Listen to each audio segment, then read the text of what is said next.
All right, Harry. One of the problem in society these days is drinking alcohol, right, and abusing it especially.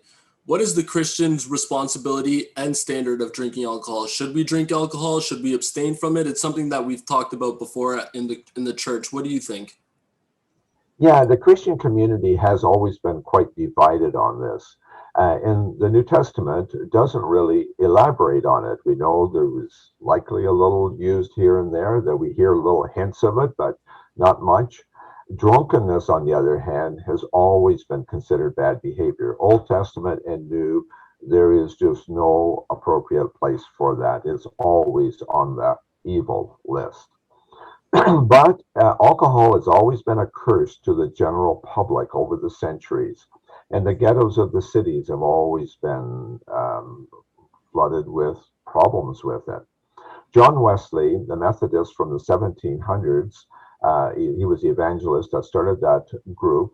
He said the Bible had no prohibition to alcohol, so that he would allow it under using it modestly. Before long, he realized that modesty wasn't going to happen. And then he says, no, we can't do this. William Booth, Salvation Army, he went, his ministry was in the ghetto. And he just right from the word go, he realized that that was what the problem was. One of the main curses, and he just wasn't going to have any of it. If we're going to be a Christian, you had to stay away from it. Personally, in our own home, we have never had alcohol in our house. We've never used it, never talked about it. I'm not pretending that our kids never used it, but I've never seen them use it. I've never seen the effects of it. So we were spared a lot of anxiety over the years. And also it takes a lot of money. And when we were poor at one time too, it saved a lot of money. It saved a lot of money for them as they raised their family. I believe that for the children, much more is caught than taught. We never talked about it, but we also realized that that was what other people did. It's not something that we did. We've made lots of mistakes in raising our kids, but I'm really happy that we chose that path for our family. My belief is that we should always begin with the end in mind. How do we want this story to end?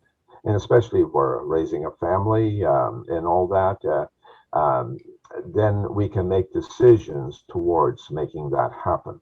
I don't have a problem with other people, Christian people, having a drink. That's up to them. It's just not something that I want to participate in. I just want to. I just like the peaceful place that we have, and I've really never missed something that isn't part of my world. And it also was so much easier keeping a family together without having that extra burden in our house. That's good. And I have one more question to you. You see a lot of people who have, like you said, you gave examples of people in areas where they were abusing alcohol. And then the example was that they allowed alcohol and modesty, right? But here's the problem with that. And I want to know your opinion. If a person has abused alcohol before, is it okay for them to have just one drink or two drinks? What's your opinion on that? Well, the problem is it was evil for them before, and now they're inviting evil back in their life. Whereas if it never was an evil thing in your life, but going back to your history, if your history was a problem with alcohol or like it's just so foolish, so unwise to tempt Satan.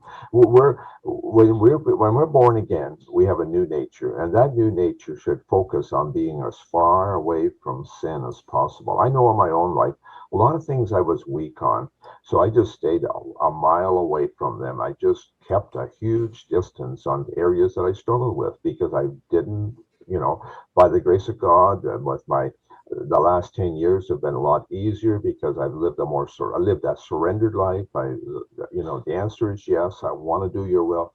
But if we're inviting anything into our life that's marginal, man, Satan's got a foothold, and just little by little, I don't know. I believe the greatest distance on any kind of distraction. I believe sin, like Susan Wesley said, that sin is anything that distracts us from Jesus, and I believe that alcohol can easily be that item. Amen. I agree. Thanks, Harry.